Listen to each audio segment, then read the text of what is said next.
ভারতবর্ষের প্রায় পুরোটা তখন মুঘল সাম্রাজ্যের অধীনে। একের পর এক রাজ্য পতন হচ্ছে। সম্রাট আকবরের সেনাবাহিনী যেদিকে যাচ্ছে সেদিকেই বিজয়। কিন্তু একটা জায়গায় এসে বারবার থেমে যাচ্ছিল মুঘলরা। সেই জায়গার নাম বাংলা। আর এই বাংলার নদী, দুর্গ আর কাদামাটির ভিতরে দাঁড়িয়ে একজন মানুষ প্রায় কয়েক যুগ ধরে আটকে রেখেছিলেন পুরো মুঘল সাম্রাজ্যকে। তার নাম ঈসা খাঁ। আজকের ভিডিওতে আমরা জানব ১২ ভূঁইয়ার উত্থান, বাংলার ভয়ঙ্কর গেরিলা যুদ্ধনীতি আর সেই মানুষটার গল্প যাকে দেখে শেষ পর্যন্ত মুগ্ধ হয়েছিলেন স্বয়ং আকবরও। পলাশীর যুদ্ধের পর আমরা বলি বাংলার স্বাধীনতার সূর্য অস্ত গিয়েছিল। কিন্তু তারও বহু আগে বাংলা শাসন করেছে পাঠান, মুঘল সহ নানা শক্তি। তবুও একটা বিষয় ইতিহাসে আলাদা করে দাঁড়িয়ে আছে। পুরো উপমহাদেশ যখন মুঘল সাম্রাজ্যের অধীনে চলে যাচ্ছিল, বাংলা তখনও পুরোপুরি মাথা নত করেনি। কারণ এখানে ছিল একদল আঞ্চলিক শক্তিশালী শাসক, ১২ ভূঁইয়া। তবে মজার বিষয় হচ্ছে ১২ ভূঁইয়া মানেই ঠিক ১২ জন মানুষ না।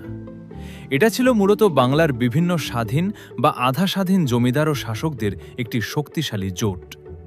কখনো ৯ জন, কখনো ১২ জন, আবার কখনো ১৬ জন শাসকের নামও পাওয়া যায় ইতিহাসে। কিন্তু তাদের মধ্যে যিনি সবচেয়ে প্রভাবশালী হয়ে উঠেছিলেন তিনি হলেন সোনারগাঁওয়ের শাসক মসনদী আলা ঈসা খাঁ। ঈসা খাঁর জন্মের ইতিহাসও অনেক রহস্যে ঘেরা। তার পিতা কালিদাস কসদানি ছিলেন অযোধ্যার রাজপুত বংশের মানুষ। পরে তিনি ইসলাম গ্রহণ করেন এবং বিয়ে করেন বাংলার সুলতানি পরিবারের এক নারীর সাথে। অর্থাৎ ঈসা খাঁর শিকড় একদিকে রাজপুত বংশে, অন্যদিকে বাংলার সুলতানি রাজপরিবারে। কিন্তু তার শৈশব মোটেও সহজ ছিল না। তার পিতাকে হত্যা করা হয়, আর ছোট্ট ঈসা খাঁ ও তার ভাইকে কৃতদাস হিসেবে বিক্রি পর্যন্ত করা হয়েছিল। পরে আত্মীয়দের সহায়তায় তারা আবার বাংলায় ফিরে আসে, আর সেখান থেকেই ধীরে ধীরে শুরু হয় এক কিংবদন্তির উত্থান। ১৫৭৬ সাল রাজমহলের যুদ্ধে দাউদ খান নিহত হওয়ার মাধ্যমে বাংলায় আফগান শাসনের পতন ঘটে। মুঘলরা ভাবল এবার বাংলা পুরোপুরি তাদের। কিন্তু আসল সমস্যা তখনই শুরু হয়, কারণ বাংলার নদী, খাল, জলাভূমি আর বর্ষাকাল সম্পর্কে মুঘলদের প্রায় কোনো ধারণাই ছিল না। আর এই ভূগোলকেই অস্ত্র বানিয়ে ফেলেছিলেন ঈসা খাঁ। তিনি আশ্রয় দিতে থাকেন মুঘল বিরোধী আফগান যোদ্ধাদের। চারদিকে ছড়িয়ে পড়ে তার নাম। ধীরে ধীরে তিনি হয়ে ওঠেন বাংলার প্রতিরোধের কেন্দ্র। মুঘলরা ছিল বিশাল শক্তিশালী সাম্রাজ্য। তাদের ছিল কামান, অশ্বারোহী, বিশাল সেনাবাহিনী। কিন্তু বাংলার যুদ্ধ ছিল আলাদা। এখানে রাস্তার বদলে ছিল নদী, এখানে দুর্গের বদলে ছিল জলাভূমি। আর এই যুদ্ধক্ষেত্রে ঈসা খাঁ ছিলেন ভয়ঙ্কর। বর্ষাকালে মুঘল নৌবহরের উপর হঠাৎ হামলা, রাতের অন্ধকারে আক্রমণ, নদীর স্রোত ব্যবহার করে বাঁধ তৈরি, সব মিলিয়ে তিনি মুঘলদের জন্য এক দুঃস্বপ্নে পরিণত হন।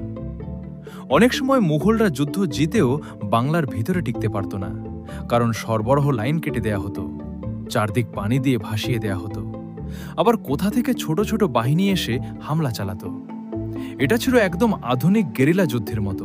এক পর্যায়ে এমন অবস্থা দাঁড়ায় যে বাংলার সুবেদারি নিতে অনেক মুঘল অফিসারই ভয় পেতে শুরু করে, কারণ যারা আসতো তারা হয় ব্যর্থ হতো, না হয় বিদ্রোহে মারা যেত।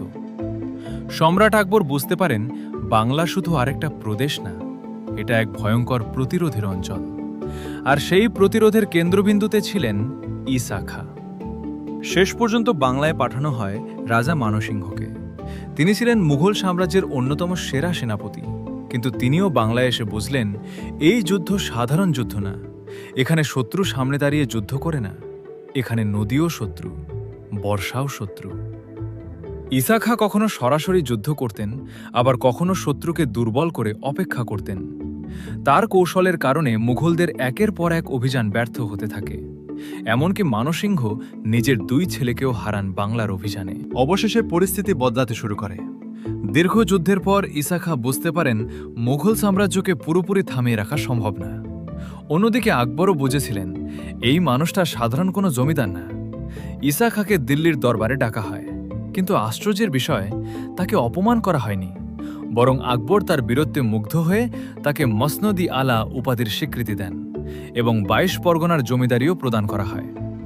এটাই ছিল এক যোদ্ধার প্রতি আরেক সম্রাটের সম্মান। আজকে আমরা আকবর, বাবর কিংবা মুঘল সাম্রাজ্যের গল্প অনেক জানি, কিন্তু বাংলার সেই মানুষটার কথা খুব কমই বলা হয়, যিনি প্রায় কয়েক যুগ ধরে পুরো মুঘল সাম্রাজ্যকে বাংলার নদীর ভিতরে আটকে রেখেছিলেন।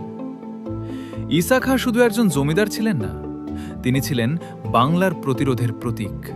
আর হয়তো এই কারণেই শত শত বছর পরেও তার নাম ইতিহাসের ভেতরে বেঁচে আছে। ভিডিওটা ভালো লাগলে অবশ্যই লাইক করবেন, আর ইতিহাসের এমন অজানা গল্প জানতে সাবস্ক্রাইব করে রাখুন ডিপ ফাইলস।